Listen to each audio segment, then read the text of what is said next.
Hello বন্ধুরা, welcome to our new blog at park street.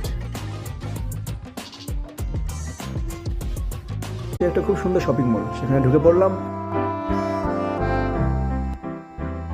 আমরা সেখানকার খাবারগুলো দেখছিলাম এবং ভিডিও করছিলাম। ইতিমধ্যেই একজন শপকিপার এসে আমাদের ভিডিও করতে মানা করে দেয়। তারপরে আমরা সেখান থেকে চলে আসি। আর কি করা যায়।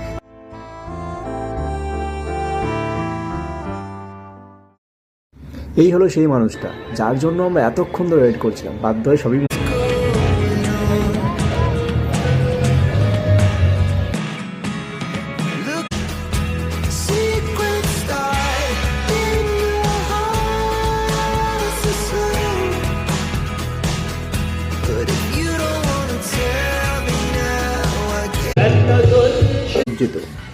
সেই রাস্তা দিয়ে যাওয়ার জন্য আমরা খুবই এক্সাইটেড ছিলাম।